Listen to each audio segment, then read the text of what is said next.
supposed to be here this morning, I heard, but that was not the email that was given to me. It was for 4 o'clock this evening. So I'm so sorry that I didn't make your morning service. We want to thank the lady that just presented on her son who has autism, and, having a child with a disability, to get them involved in certain things within the school setting, the church setting. We call it a word that's called inclusion, and they must be included in everything. And that's why we at the National Disability, we would have passed that legislation for persons who are disabled, that they will be included not only in school but at work, getting employment getting jobs, be recognized, because persons that are disabled are not enabled, but they can do what they can do to the best of their ability. Okay, I'm a social worker at the National Disabilities. The National Disability falls under the Ministry of People's Empowerment and Elder Affairs. You all know the Ministry of People Empowerment and Elder Affairs? Yes, I can. Thank you.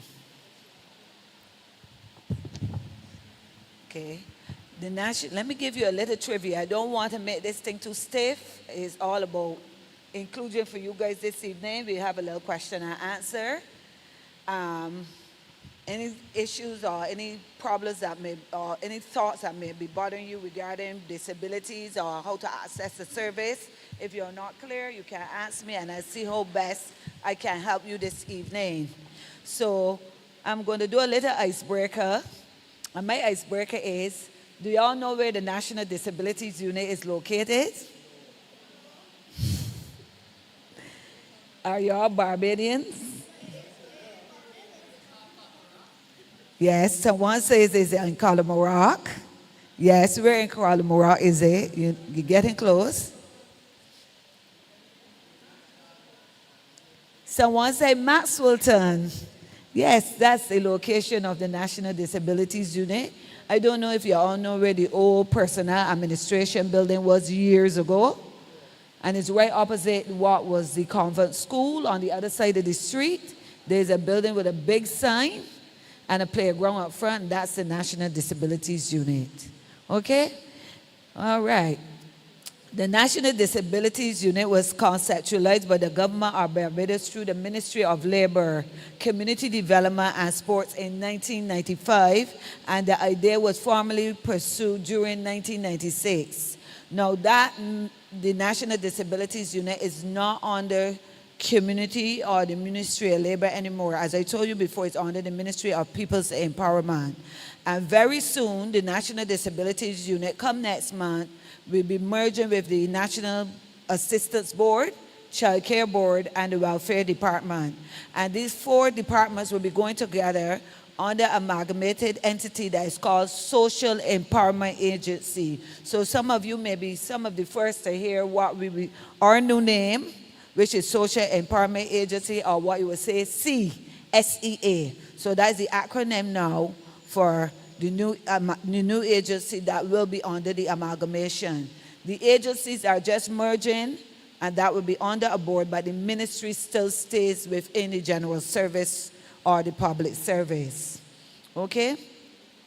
In December 3rd, 1997, on the International Day of the Disabled, over the years, it was further developed and fully functioning for the past 28 years. So the unit has been functioning for the past 28 years. Do you all know that?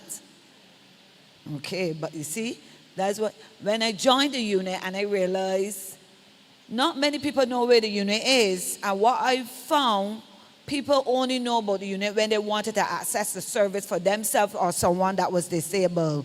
So you could picture this. If you don't have a disabled family member or you aren't disabled, you don't have to access that service, so you don't know what the unit offers. But I will give you some information on what the unit does, the services we offer, and what we provide for persons living in Barbados. And let me tell you, every service you access from the unit is free of cost. There's no charge. Okay? So if you want to go and buy a wheelchair for a carry rehab, that's like $800. You come to the unit, you bring a referral from the doctor who will state your size wheelchair, you get that wheelchair free. The gentleman there that has a walker, free of cost if he needs a new walker, once he get the referral from the doctor and seeing that he's already using a walker, we will just, once we do the assessment, we will give him the walker free if he so desires to have one. All right. The mission statement of the NDU, so we call it NDU for short, is to facilitate, advocate, and promote the advancement and empowerment of persons with disabilities in order to ensure equal opportunities or integration and participation in all aspects of community living. So it's equal, we push inclusion for all persons who are disabled. Okay, our target population, you could push this one a bit, you lay in my eye. You could. How much further? It's good. It's good. Huh? No problem. You can bring it like right here. Yeah. Yeah. Right. Okay. Right. Yeah, good. Thank you. Our target population, or what we would say our clientele, and these are the categories of disabilities: sensory functions, which is vision and hearing, voice and speech function, breathing and blood-related functions, digestion and metabolism functions, urinary or reproductive functions, movement, skin-related functions, or mental functions. Our services offered. So these are the services offered. We have the Adjustment to Blindness program, and this is where someone who would have like eye disease, cataracts, who are visually impaired, glaucoma, which will make persons where their vision will fully go. We have an officer who goes within the home and helps that person readjust to their daily living. So we have a 70-year-old student. She was formerly a student in secondary school, and she got a tumor in her head, and she's blind now. She's doing the Adjustment to Blindness program, and she's getting through very well. She walks on the road with the officer, so she teaches her how to walk on the road without assistance. So eventually, after the 6 months training, she should be able to do that on her own. They help you readjust within the home, as I said, teaching you your daily chores, like how to spread your bed, how to do your laundry. So with this, you will put things on the machine and on the microwave, where you call bump stoppers, so that when you go to press your buttons on the machine, on the washing machine, on the microwave, you will be able to use it. So she also teaches you how to cook. If some persons who live alone that are blind can't cook, she teaches them how to do things, so there are different devices you will use in order to help you adjust within your situation and help you within your daily living. We have assistive devices or mobility aids, and these are things like walkers, wheelchairs. We also do underarm crutches, forearm crutches. So if your child breaks his foot or your daughter breaks their foot, you don't have a need to go to carry rehab, but express yourself. The unit is there. We have the crutches there. We have canes there. Canes for the blind, canes for persons who may have a problem with their hip, a problem with their knee, a wheelchair, as I said. You know, and you usually see, since I've been at the unit, I usually watch people as they walk with their devices, and I say, no, that's not the right one this person is using, because if you have a hip replacement and you're walking, you may not need a cane, which is a walking stick. You may need a 3-pound cane or the pound cane, which gives you maximum support. So when you put your weight, if your injury is on your left side and you're using it on your left side, no cane can hold up your weight. So that 4-pound cane is going to take the weight, because that cane can hold up to 300 pounds. So there are a lot of things that persons aren't aware of that we at the unit would offer to you. But today, as I am telling you, I hope to see you visiting the unit or your family members so they can get assistance once needed. We also have raised awareness levels. So when persons are not aware, just like here now, I'm raising your awareness. So things that you may not know about, I'm making you aware of. For instance, where the location of the unit is and the services we offer. So that's what we do. We can do it at health fairs, promotions, coming to the church, going to schools, even for the brownies, the Cub Scouts, if they want to do a badge, we will talk about disability, but we wouldn't do it like this. Sometimes we carry the devices. If we have the promotions, sorry. If we have the promotions, we will take the devices and show persons what we offer, show them how to use them. The adjustment to blindness officer usually goes. So for the brownies, we did it a little different. So we put shades on their eyes and they couldn't see. They walked with a cane and they were like for about 10 seconds in the position where a person that is blind, how they felt, and they will say how they feel, and then you raise their awareness level on how to handle someone who is blind or who uses a wheelchair. So all of those girls were promoted with a badge on that day. We also do entrepreneurship support. So right now we are trying to get some young ladies round up who may be interested in a small business, and the disabilities unit offer flower arranging course. I just concluded one, and they would have graduated like 2 weeks ago in March during the month of the disabled. And these persons are disabled. Some are physically, some mentally disabled, but they went in and they did a 3-month flower arranging class, beginners and advanced, and they are all now certified. So we would have started with 23 persons, ended up with about 15, and 15 of them graduate. It was 18, but 1 or 2 took sick during the time, so they couldn't complete. So when the other cohort goes around, they will join that class again. So if you have any family member who may be disabled but may be interested in doing flower arranging, you can point them to the unit and we will probably sign them up so that when the class goes around again, they can become involved in the class. We also have recreational activities, and for the month of the disabled, we had movie nights, we had a picnic, we had aquatic day. So persons living with disabilities, they don't get out to the beach. And we had the aquatic day, and we took them out in the water, in the wheelchairs. So there were wheelchairs that you can use within the water. So persons that are double amputees, persons who have strokes, persons who never left home to went to the beach in years, they got a sea bath last month on the 19th of March. They also went out on the boat in the water. Who wanted to go into the water and swim with the turtles, they did that because we had the assistance with the BDF and the Coast Guard, and they were all there and they all played their part, and we had a wonderful day. All right, we do duty-free applications for persons with disabilities. So if you're a disabled person and you're bringing in a car to suit your disability that will be retrofitted for you, you can come to us. We do the letter to take to the Ministry of Finance, and you do not pay duties on your vehicle. Okay?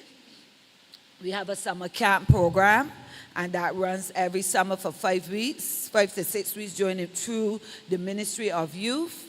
But it was based at the NDU for the past 3-4 years in our annex. But our numbers have grown exponentially, as you would say. They have really grown. So right, we would have started off because what we do for that camp, we don't say the camp is just for persons with a disability. If you have a sibling who's not disabled, we don't say they can't come because mom can't run to our unit to drop off the child, and then the sister got to go to another camp, which will be even 2 or 3 kilometers away from the unit. So what we do, we make provision for the child that's not disabled as well. So both of the children go to camp at the same time at the unit during the summer.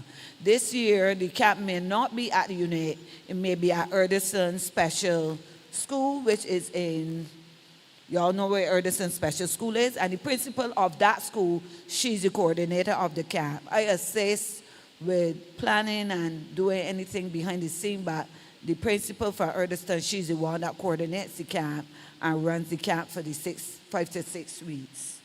Okay, we also have training in sign language, and this would have been taken place within the entire country because we have several places where we kept the sign language class, and those participants would have just graduated as well last month during the month of the disabled.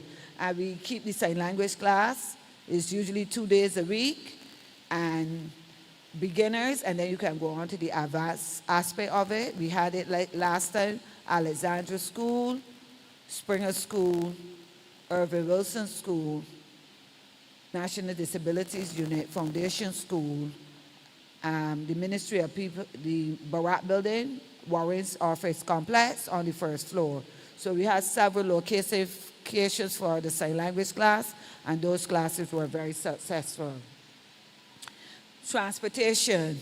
We offer transportation for persons living with disabilities.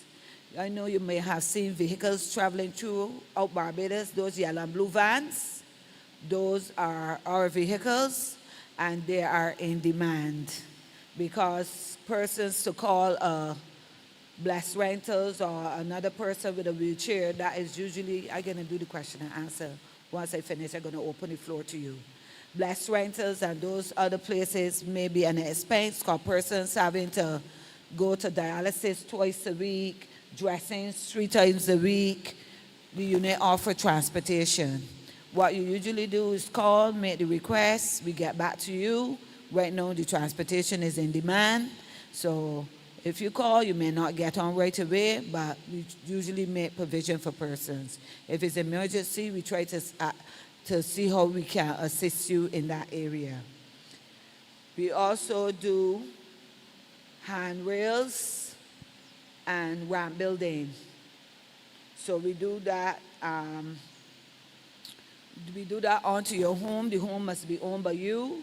If it's family owned, even if the land is not yours and your landlord will give you permission by a written letter. And we also have a form that you can fill for permission so you can get that ramp built. Mostly persons who will have children that are confined to a wheelchair, persons who have become amputees, strokes, persons who are still active within the community coming out to church. These are persons we will prioritize. Because building a ramp is not $2, $10, $100. Ramps could go as much as $15,000 for one household. So I don't even want to say the cheapest ramp might be not under $5,000. So it's very costly. So we have to really take in consideration and prioritize. We do back braces for children. So you will have persons who have scoliosis, and the earlier you catch that, the better it is. So persons with scoliosis, back braces. So parents, if you notice your children, their shoulders are tilted, the spine is out of alignment, you get that checked out, and then you can bring the referral to the NDU. A back brace is usually $3,600, and the NDU facilitates that for persons who have to get a back brace. You will see some persons walking around with a strange looking boot on their foot. That's called a charcoal boot, a core walker boot. We also assist with those, and those could be about $4,000. So to assist a person with a disability can be very expensive, but we would have asked, we know some people just can't afford it, so this is where the National Disabilities Unit will come in. And if persons who are here who have family or friends who do not know of the service, let your family members, your friends, your relatives know about us and what we do at the unit. The social worker usually visit the households as long as you have to get a ramp or have to get a prosthesis. So some persons usually apply for prosthesis when they become an amputee. Dr. Mosley's clinic at the QEH would give them the prescription to bring it to us. Then the social worker comes out to the home and do a household assessment and also assesses the client. And then we send off the information to the prosthetic provider. The wait time for a prosthetic or ramp building could be very lengthy. It could go as far as 2 years, but you still get through at some point. Prosthesis can start at $7,000 and up. If it's a below the knee prosthesis, that would be like $7,000 plus. Above the knee is $10,000 plus. We will have persons who would have been waiting for a prosthesis, but during the time the diabetes have continued to be out of control, and these persons then become a double amputee or bilateral amputee, as you will call it. That's over $20,000. But we at the unit try to still facilitate the persons. You want to ask me something? I saw you with a mic. Okay, you can ask.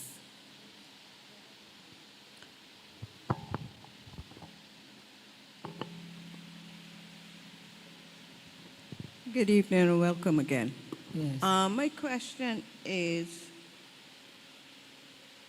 how do persons who have joined the disability unit made aware of these things, activities, and these different things that you're talking about now? Because why I ask that is because I joined the unit. I don't have any evidence that I joined. And Okay. because I was asking, would don't y'all give us some kind of membership card or something? No, there's no membership card. When you join the unit, you usually fill an application form there. Yeah, I did. When you fill the application form, your information goes into the database. So we can, when you are in the database, you're always there as long as you're in the database. There's a number that your name is connected to, but that is for internal purposes. Okay? Once you belong to the unit, you come to us to access a service. That service will be granted to you. Then if it is that you need to be linked to another agency with the help of the social worker because you're a part of the unit, we will do that. So if someone walks into the unit and doesn't have food, I can link them to the welfare department who will give them assistance with food. If someone comes in and need care from the National Assistance Board, needing a companion who will help her, I can send an email. That person will be seen by the social worker very soon and will be asked, be given the service through the NAB. Okay? How do you distribute information? Like, how do you make We had a information website. available to persons? We had a website, but there was no one really updating that website like a Facebook page. Really and truly, we should have an active Facebook page where we could put information out there. During the month of the disabled, which was last month, which just concluded on the 31st of March, we had a calendar of events, and we would have merged with the Council for the Disabled. So persons were well aware, the schools with special needs, all the special needs schools were informed before they had email, they had a calendar of events. They would have turned out, and I told you we had a movie night, we had the aquatic day, we had a picnic, we had a public lecture, we had the graduation ceremony, and then the council had their own events as well. Charles School had other events, they had a concert. So all of this was on the calendar of events for the month of the disabled. I'm sorry that you weren't aware, but now you're a part of the unit because I came here, so we will try to keep you updated then on anything that the unit is having. Okay? We don't know going forward how our programs going forward, like the same flower region and sign language class, because we're hearing now, we're hearing that under the new amalgamation, there will be an area set out for these programs. So it wouldn't just be programs for the unit, it will be programs for all the agencies, whatever programs they plan, that will be under one area. So we have to wait and see. Yeah. Hi, good evening. This is very informative due to the fact that I have two nephews. One has Down syndrome, and the next one, he's 6 years old, he has Williams syndrome. Pardon me? Williams syndrome. And that is? He's the first to be tested in Barbados. The blood test was very expensive to do that, to find that out. It has similarities to Down syndrome, but he has like a smile, a constant smile. This is how his face shapes. And he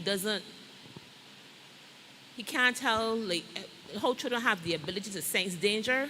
He does not. So we're learning along the way. It's new. So me and my husband, we babysit for him sometimes.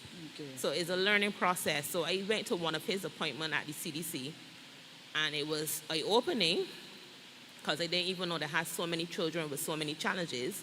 You went, where you went here, where you went? Pardon me? Where do you go? You say you went where? The CDC. Oh, AC Graham. Yeah, I went with him for his appointment. And talking to the doctors is like, in order to have these children diagnosed, you have to do a blood test. And those blood tests cost a lot because they're not being done here. And if it wasn't for that blood test, we would not have known it was Williams syndrome that he has. I didn't even know that that there's a disability unit. I had asked my sister because For the she's past 28 years, I said? yes. So that's why I say the information is informative, because here she is, a single mother dealing with a child. She has two, and we had to be constantly watching him because he went through the phases of jigging things in his nose, in his ears. He drowned.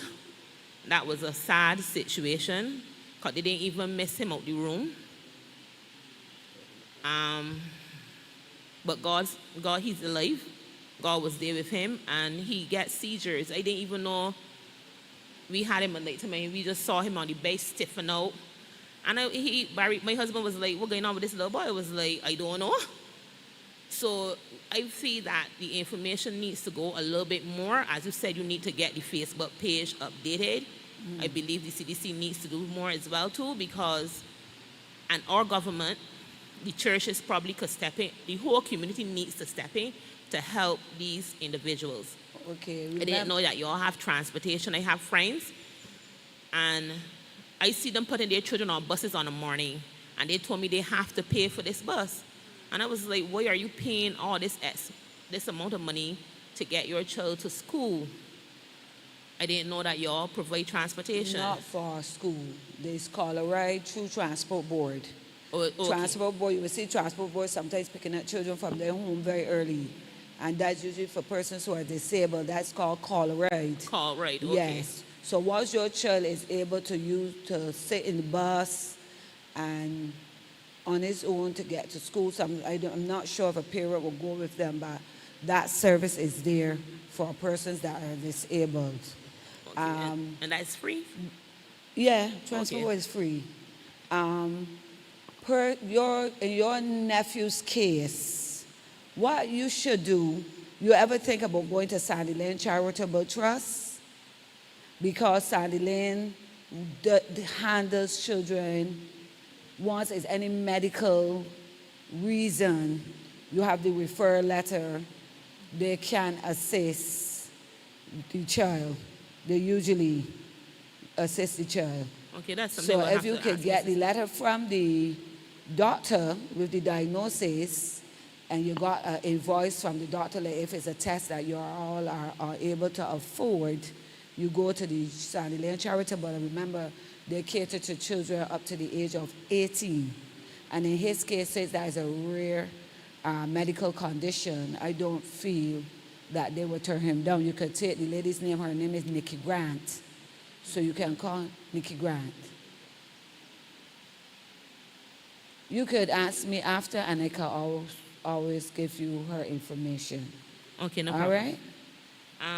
So to register for the disability unit, Just come in, bring the child's ID, Okay. you fill the form, and go from there. okay. He's using a device? He walks and everything. It's just he goes to the speech therapy. He had to get glasses because of the eyes crossing to keep the eyes focused. So my sister is just basically learning as it goes. Okay. And she's doing it by herself, and it's Yeah. very costly. I thought that those glasses were like $700. Right. So as I told you, Sandy Lane Charitable should be able to assist you in some areas once you are not able to provide for the child and with his rare condition. And does your sister, did she get any counseling since she was diagnosed? No. The thing is, we are trying to find out ways to help. One of the worst experience we had since with him is he went into primary school, nursery, and she had wrote a letter asking, do you know how to handle a child with Williams syndrome? The teacher was like, I know how to handle children with this Down syndrome, I know, but she Right. never knew about the Williams, so she would just do some research to, get a better understanding about his condition. He went in, term 1 was good, term 2, as soon as the middle of term 2, they call her and tell her, we cannot handle this child anymore. Okay. So Thankfully, I was not working during that period, and I kept him. But for schools saying that we have open doors to cater to children with disabilities, and then you bring those children in, and then midterm you say, take back your child, we can't handle it. Those kind of things aren't nice. Did you go to the Ministry of Education? She did. Yeah, and what So was he's it? at Earlston now. And how is he coping? He's much better. He's talking a little bit more clear. He's singing, he's dancing. Okay. That's the same head teacher that I spoke to about Yeah, the so camp, Miss yeah. Holder. Yes. So he's showing signs of improvement. We're still watching because of the bad experience that we Okay. had with that school. Don't dwell on the bad. Just move forward with the good. We will. Stay in the present and go in the future. Don't But let go of that. Yes, thank you. So Yes. far, it is good. This is his favorite buddy right here. That's good. His buddy. I get kicked out the bed. This is his buddy. Okay. I don't know why, but he loves my husband. Okay. So he calls him daddy. But sometimes I have to reiterate, this is not your daddy, this is uncle. And he gets kind of hostile.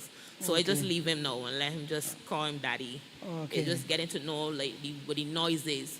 Uh-huh. He puts his hands over his ear and he starts to scream. Things that we're not accustomed to seeing. And before in life, I would go through seeing children with disabilities, and that's my problem. That's that body. It's all of us problem. It's all of our problem. So it's home. Because They hit home now. until it hits home. So when you see people in those uncomfortable situations, Uh-huh. don't stare at the person because the child screaming and throwing down on the ground. And all we Bajans like to say, wait, you don't teach our children manners. Right. You have to leave them. And he doesn't sit still. He just runs about screaming. And he, as the lady was saying it earlier, a fan, he stands up and watch that fan, and you can just put him in front of a fan, he's going to keep quiet. Textures of food, things like that. Okay. Yeah. Well, that's good that you have a good support system. And that is what persons living with disability need, a support system, because the caregivers in Barbados, they don't have much persons around them, or the person living with disabilities, you find that they don't have no one. I had one client share the story, and she was in hospital, and she got bitten by a rat because where she was living was not the best place. She was renting a room, and I said to her, who's your caregiver? I don't have anybody. I said, you don't have a sister, a brother, a mom? She said, my mom died. My sister, me and them don't talk, and there was no one. And, I told her, when you come out the hospital, let me know so I come do house visit, and we go from there. So I come across the file, and I said, let me call her. And when I call, the guy said, he answered her phone. I said, I'm trying to reach such and such a person. He said, oh, she died. I said, what? She was like 47. I said, what? He said, yeah, she died. I said, when she died, because we spoke, and I know she was in the hospital. He said, she died in January. And I said, she died and she didn't have, to myself, I didn't say it to him because he said he's her friend. So I guess that's the next of kin because his name was on her referral letter. And I said, look, she died and she had no one. And in this life, when you don't have nobody, you're nobody. Face it, it's reality. You need people. You need God and you need people. If you don't have someone, you're totally lost. Because even if you're in hospital and I have to come out, you have no one who's going to be there. I had a similar case last week too. And this lady, she had to leave the hospital. She didn't have a wheelchair, but they requested a chair, but the chair wasn't ready because it was some other information I had to get on the lady, and they wanted to discharge her before the wheelchair she can walk. So I asked the social worker at the hospital, can't you just keep her for one more night? She said, well, we have to take her out because if we keep her here, she's not sick and she might pick up a bacteria or something like that. I said, just one more night. See if you could speak to the doctor. So he has spoken to the lady, and she called me hysterical. Oh, they want to discharge me, but you know, if I go home, I said, but you don't have a chair, how you can go? And because she can walk. So I told the social worker, human to human now. This is social worker to social worker. Let's talk human now. When you send her home, when you put her in the house, what's she going to do? Crawl to her bed, crawl to the kitchen to get a cup of tea, crawl to the bathroom during the night, keep the lady there till the morning. Do this for her. Do it for me. Do it as a human being. And she spoke to the doctor, and the doctor said, we give her one more night. And I had a seminar the next morning, but I put everything in place. I had the chair there at the front desk, all the documentation, and they got the chair. But this lady, she's alone. And I sent you the information so she could get the companion and the caregiver at the NAB. Because at least if they come in, the companion 2 to 3 times a week, and they stay longer hours, you won't have a clean cup. That's some kind of age you will have there. So these are the things we at the NDU do to make your life a little easy if you become disabled. But I'm not telling you if you become disabled to don't have a family member, a friend, or a loved one to look in on you, because we all need someone. You mentioned, and I'm glad that you mentioned that, but you mentioned the NAB. Yes.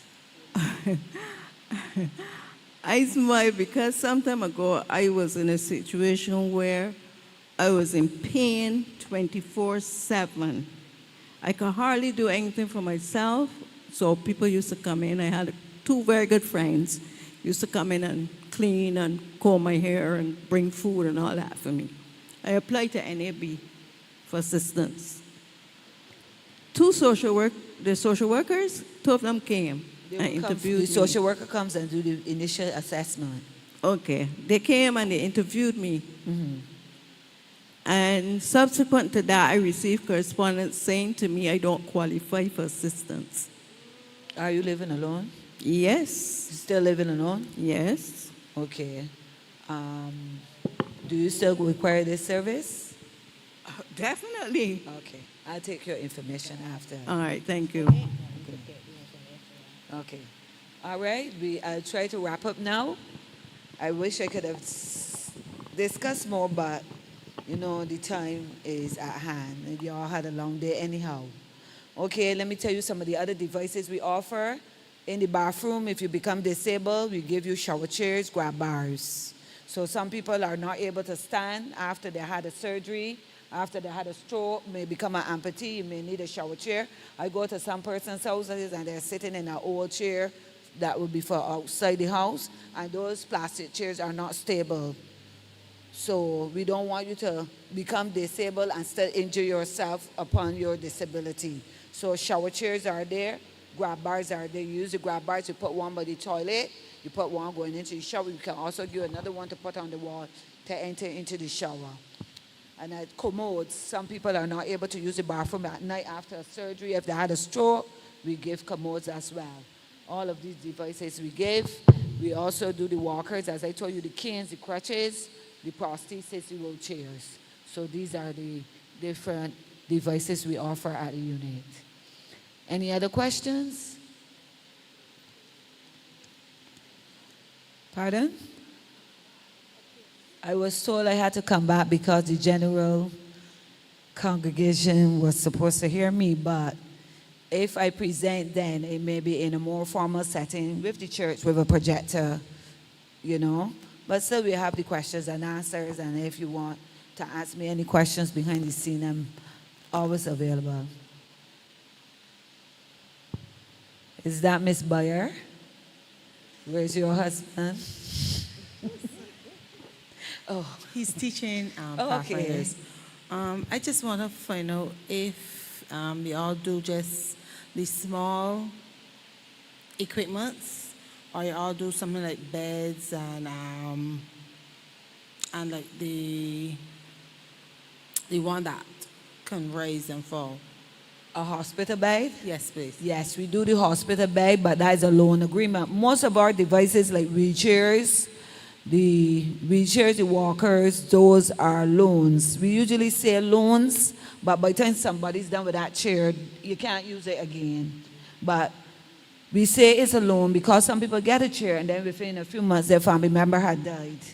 So they return the chair. Everybody don't return the chair. We don't run you down or call you and say return the chair because your family member died. Sometimes we don't even know. Sometimes people use the chair, give someone else to use. So we don't usually run you down for those devices that are borrowed, but we will ask you because sometimes we find that the stock goes down very fast and we usually have to, when someone returns a chair, you reissue it to someone else. There are other places that issue chairs. You all know about the Wheelchair Foundation.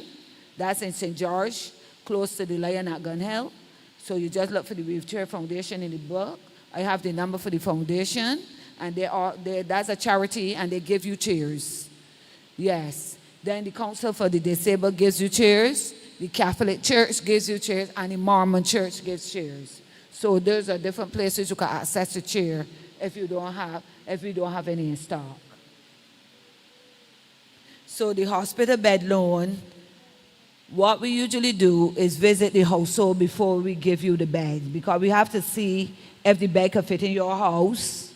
That's the first thing because some people may have a bedroom and the doors are too narrow and the bed can't fit in the house. Usually what people do, we put the bed in the dining or living room to make the person comfortable if it can't fit in the bedroom. So that's a loan. So once there's no more use for the bed, we ask you to bring back the bed. We might not take back the mattress, but we will take back the frame of the bed and issue it to another client and give them a new mattress. Any other questions? Okay, thank you very much for being here. It's good to have a listening audience. You are very good listeners.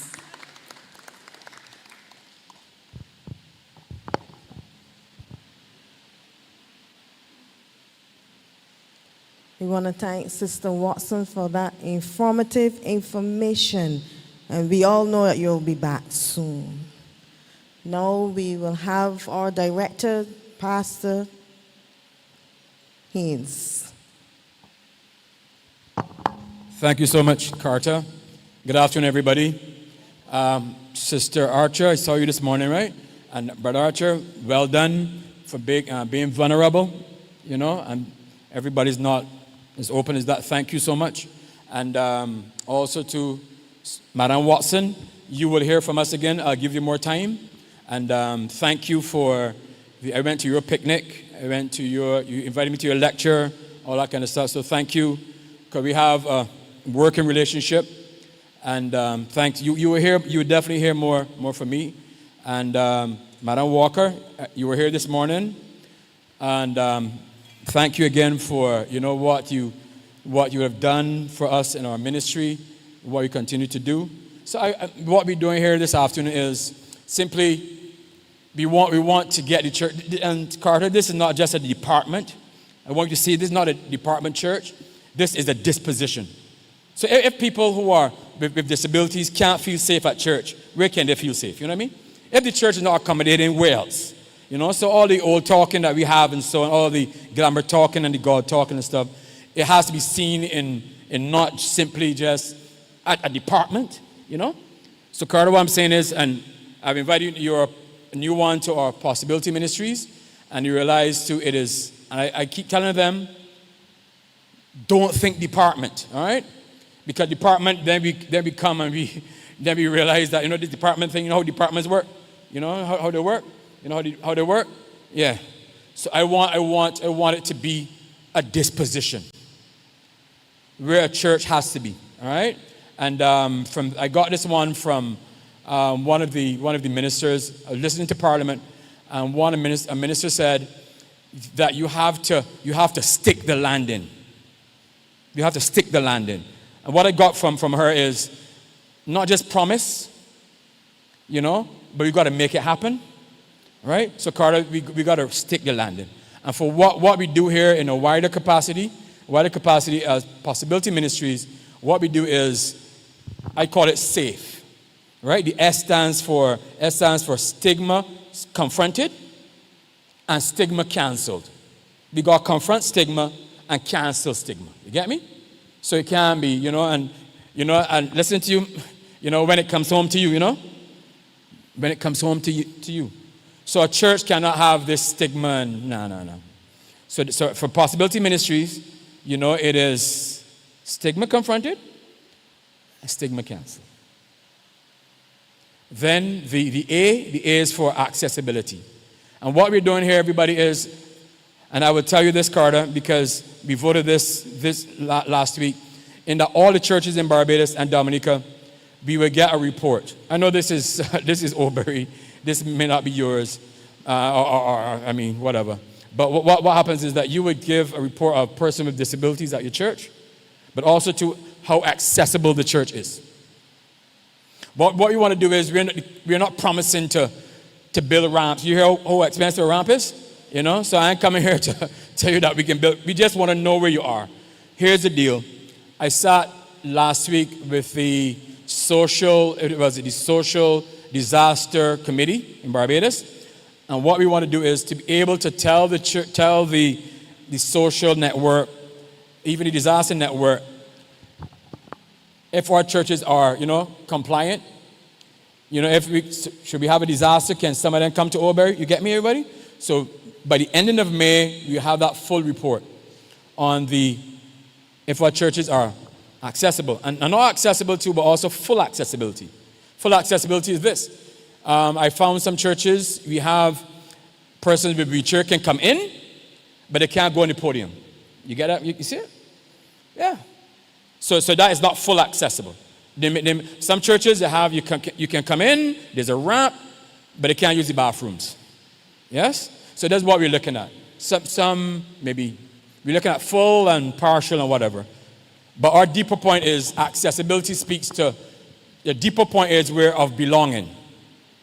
So not just to be accessible to good news, but they must feel like they belong here. So we're going on a deeper level, more than accessibility, but belonging. You get me, sis? Yeah. So that's what we're doing. And also too, we are doing, and you'll find this, Carter, as a department. I saw this when I got into South Africa. If you want to go fast, go by yourself. If you want to go further, go with others. You get me? So what I found is this work calls for partnerships.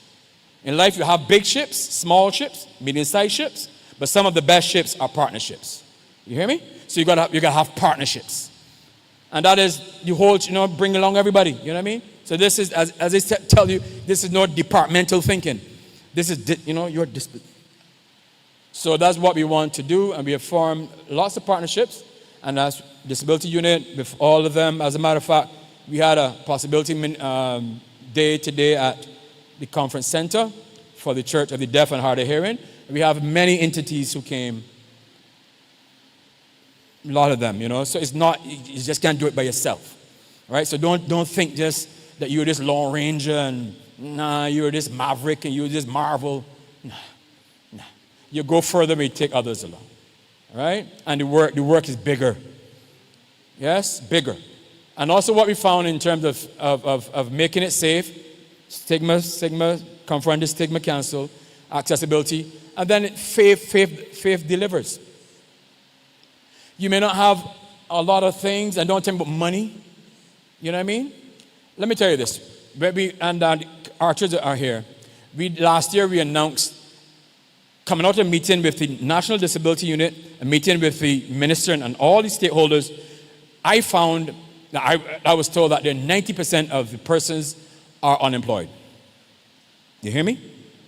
90% of persons unemployed. All unemployed. 90%. I say, what? With disabilities. We ain't got no money? I said, well, boy, but we have to do something. We just can't come and old talk and have a program, made it feel good boy, yeah, no. But the deeper level is they're unemployed. So as a church, you gotta have faith, you can't just be haggard about money. You gotta have faith and believe and trust God, that God's big. And so we went and we prayed, and this year we got 32 computers from Sagicor. Next month, we have a program for the deaf. we're teaching the deaf computer skills so that they can become employable in the digital space. You see what I mean? So the faith that drives, where we also had some meetings with some companies. Actually, I ain't put out no money yet, I ain't put out a cent yet. But it's the faith that drives. We had some meetings with the golf course there in Endurance. So every year we do a golf tournament for people with special needs. Also with regular golfers. And we donate the funding to special needs. But here's the deal. Coming out of that partnership or that venture, they have hired persons with special needs at the golf course. See what I mean? So when you go there, persons with it is a deliberate ploy. We also interface with one other company because it is a high level of unemployment. So see the faith coming in, Carter? So it is not, don't just tell me pass, you ain't got no money. I don't have the money neither. Don't think the conference got a whole big set of money. No. My department, me ain't got a big lot of money. When I hear budgets, national, this big budget and all, I don't have that money. But I have faith, you know what I mean? You feel it? Yes. So such that on Tuesday when school reopens, we have some special devices. I saw it there. They're called C-Pen readers. And we're planning to donate them to the disability unit. Not disability unit, the Dyslexic Society. You see what I mean? A C-Pen reader is, first time I came across it, C-Pen reader is where you put it on the page and it tells you what the pen is going over. Yeah? In the beginning, God created heaven and earth. Yeah? And it comes in the pen. You see it? Comes up in the pen. In the pen. Actually, we ain't got no money. We ain't got no money, but that. We have faith, we have faith and put things in action, and then this thing happened, and then God opened doors, and we're able to do that. All right? So I want you to see a church too, a church where people are safe. I mean, and you realize that all the conventions that I do on the community services, all the conventions I do are inclusive. I don't know if you picked it up yet. I mean, you got to come community services convention. That where the action is. You know what I mean? All are inclusive. Pat will tell you. This lady here did. She did last year in St. John. Right? Then the year before we had the persons from the persons who were blind, and they showed us how to interact. So all of them are inclusive because we're all in this thing together. You get it? So the E is education and empowerment. We got to empower people to do amazing and wonderful things, right? See our ability, not our disabilities. So that's what Adventist Possibility Ministries, under which I lead, that's how I see it, all right, in terms of that level of empowerment. And before we close and we have handover and stuff, we're launching some projects, and I want your help. I just come here to this church and ask for help, all right? We are one for the summer. I spoke to Holder. I spoke to, yeah, man, that's my girl. Because what we have done too as a church, we're not just going to send letters, but we reach out. So from my level, we reach out to Erdeston School. In January, we took the students. We had a friend of mine has a new golf course, and we took them a whole day on the golf course. And we're taking them next month. We're taking them to do horseback riding. So we're building capacity and stuff. So we did that with them, with that one, All Saints, Ellerton. So we're connecting. People got to know us, yes. We're building step by step. So with that in mind, we're having. You will see some of our members at your camp because we get some volunteers to help you. All right. So thanks for telling me. I'm glad because at that same time we're also doing a reading camp for boys. At-risk boys who get 5% in the exam. For the life of me, I don't know how we can put people 5% and 10% all I see. But that is another subject for another day, another time. I don't get it, all right? I don't get it. So all of them, so what we do every summer for 5 weeks at BCC, we partner with the Astrabab Reading Clinic. So we get 80 to 100 boys. We target the boys, all right? because the boys are the ones who are struggling, right? The boys are the ones, you see it, what I was telling y'all now, community services, what these fellas are doing now, see young boys are shooting.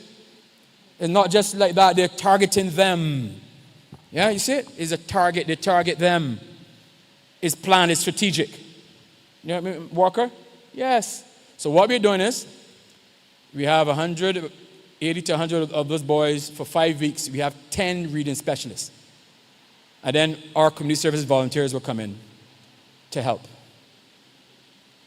I mean, boys who can't even read 3-letter words. You understand me, everybody? So I can need help. I can need volunteers. Number 2, coming to the end, Carter. Last year, we did reaching out on partnerships. We partnered with a school, and this school, we had some volunteers. We went in to read the exam for the students. You hear me? This good news? There were some students who could not read the exam. We had volunteers to read the exam for them. I like that statement. Right? Right. They couldn't read it, so we had to get people to come in to read it. Then we had to do, it's a challenge, yes? But you realize that we're an exam society. But anyhow, we had to read the exam for them. We also we had to write. So I had 20 readers and I had some writers. So you do both. You read and the child will tell you what to write. You get me, sis? I agree with you, Doc. I agree with you, Doc. You see where we're going? So we need help. I'm going to send you out, Carter. I need help in that area because we want to do, and the school approached me this week. Mr. Pastor Haynes, we want 30 readers and some writers. And I need some help in that area. As a matter of fact, I'm going to donate some of the C-Pen readers to them as well, but I need some readers, all right, to help us read, all right? And so that's that direction we are going, and there are many areas we have many persons with other disabilities, but that's what we're doing. So it was a pleasure coming here this afternoon, hearing from Mr. Watson, hearing from Madam Archer. It was a pleasure, right? And Carter, just create the framework, where we have the attitude where we're including everybody. All right? And you will see it, we're all in this thing together. I say that church got to make sense. You feel me? If they're not safe here, where would they be? Yeah? So we're not so judgmental. Listen to what Carter said. A child crying and bawling, and he said, "Boy, we don't catch you out." All of they were around them. And you never know. You never know. Yes? That child want manners. That child, what that mother doing? She ain't treating well. That child want her slap. I would break it back. I bring in the world. I would take him out. All that drama we say. Yeah? And you don't know, man. Yeah? You don't know.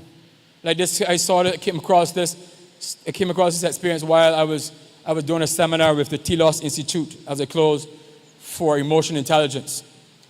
And Barry, there was this guy, he was on a train. And he had 2 children, one pulling the right pants and one pulling the left pants. And people on the train, but what's wrong with he? And he's that, what kind of man he is? Children bawling and crying, and he just holding on. He ain't that good. We get children for all kind of madness. You know what happened? He was taking the 2 children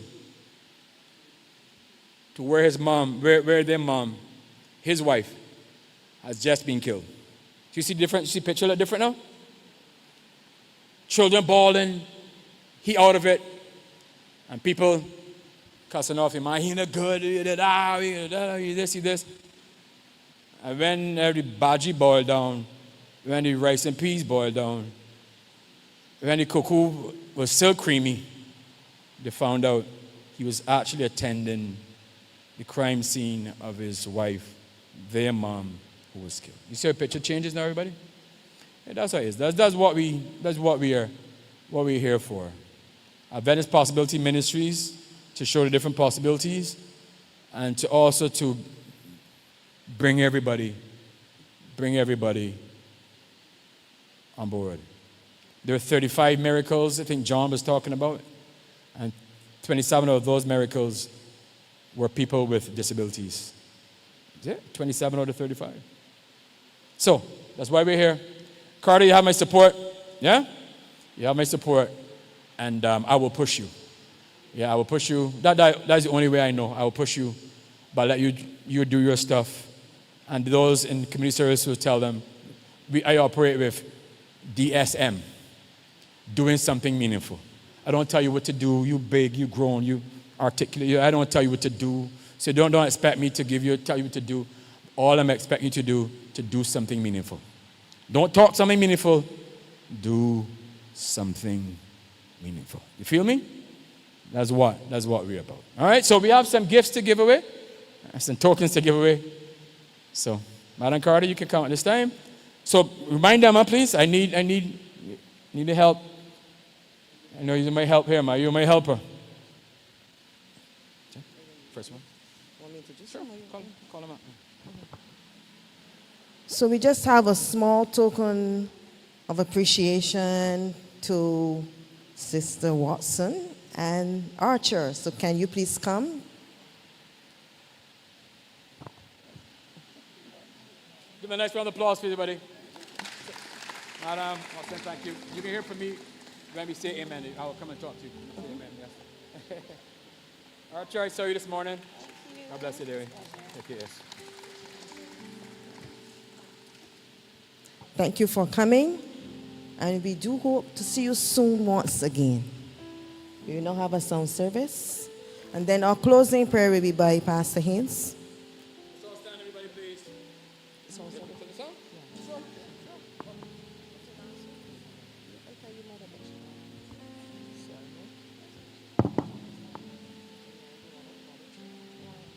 Our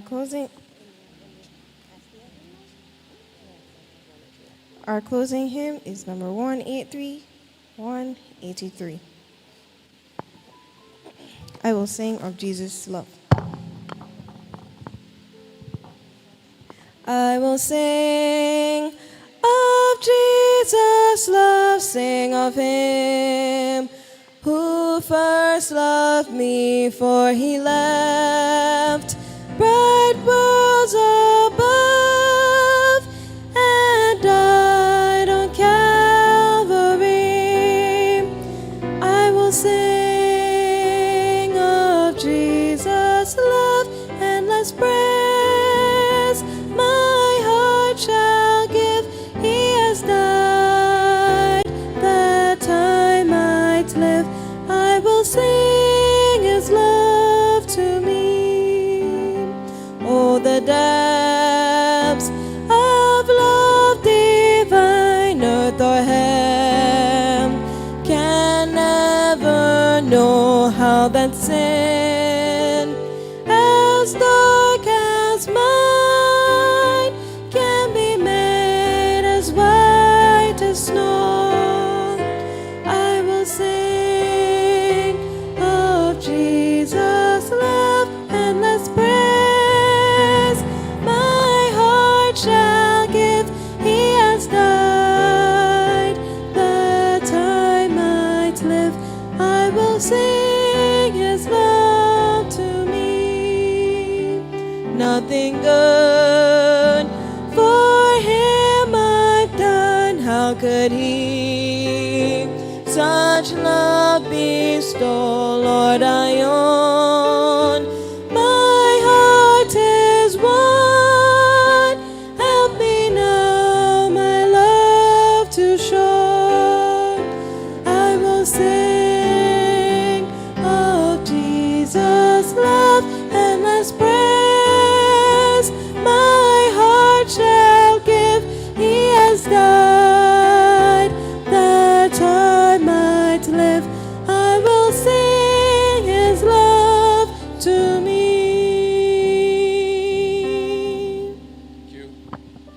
Father, thank you so much for your blessings. Thank you, God, for this amazing program this afternoon. Father, give us that attitude, give us that mindset, give us that change where that we would see persons, God, how you see them. Bless this wonderful church. Thank you for the presentations this evening. Continue to guide us and bless us. Father, when everything is over, when everything is said and done, when Jesus Christ shall return, I pray, God, that all of us will meet Christ as King of Kings and Lord of Lords. Keep us until that day, for Christ's sake.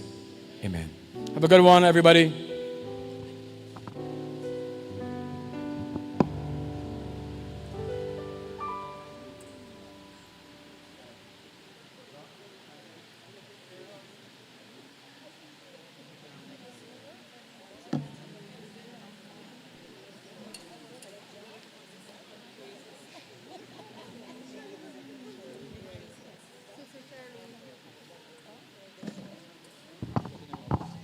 Good evening, good evening, good evening, good evening. Before those persons leave or involved in knowing who is the secret prayer path, please don't leave because the revelation will start just now. Thank you.